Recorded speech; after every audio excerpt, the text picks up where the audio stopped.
How's it going, people? So, kind of got a weird situation on this one because we got these graphics from a decal company that we're fixing a wrap for, and they didn't like the placement of the wrap, and of course, they blamed us for the situation.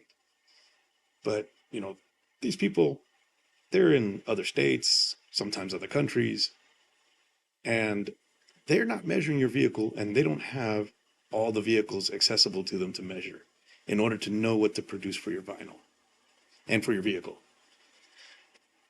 So I did the measurements already and got this up to scale. And I've already added some of the extra layers in order to kind of show what the back bumper could possibly end up looking like um, in order to fix the graphics. I'm going to say a lot in this. This is my first one, so bear with me. So, click back on this screen. We got those there.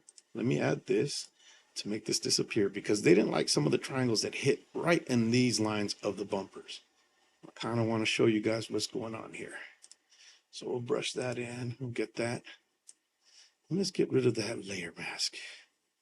Let's get rid of this layer right here so we can see how that's going to land on there. And we'll do the same over here.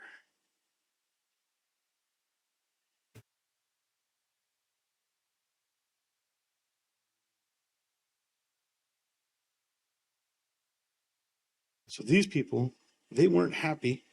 I went too far. I'm sorry. I went too far. I got excited. Let me fix that up. So these people didn't like that this triangle landed on this line. We went a little further than that. That's why I say roundabout. And same right here. This line was on there and this one was right here. So it didn't end up on the side because the side is a completely different print. And one of the golden rules in graphic design, well, in wrap design, not graphic design, is you kind of want to stay 2 inches away from the edges if you want your graphic to land on there. So if these spots are specific and cherished in the graphics and they need to be on there specifically because they're that important, we want to make sure that we just adjust them. So we're going to grab that one. It's also two really weird, funky layers because they didn't give me the layered version to actually work on their vehicle because I guess they're angry. I don't know. I'm just trying to make it look right.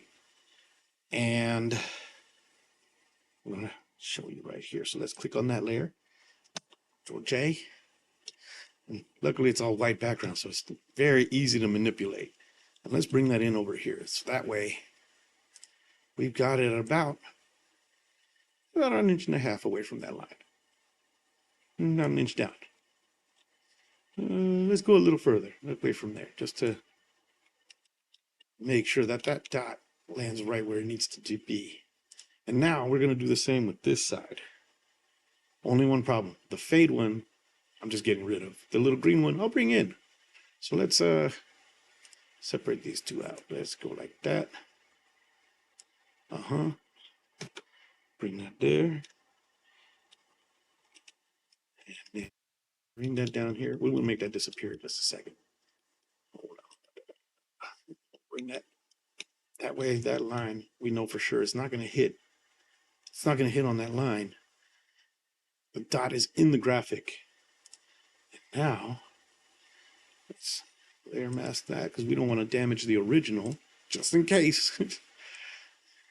We'll erase this right here. So that way now when it prints, we know the graphic is going to fit on the bumper the way it should. So, yeah, that's how you do it. You have to have all your measurements of the vehicle, play with the graphics, move them around to get a better idea of how they're going to fit. That's what we do here. And that's why we ask for your vehicle so we can double check and make sure that everything's going to fit right and your graphics look exactly the way you dreamt them. So, thank you for listening.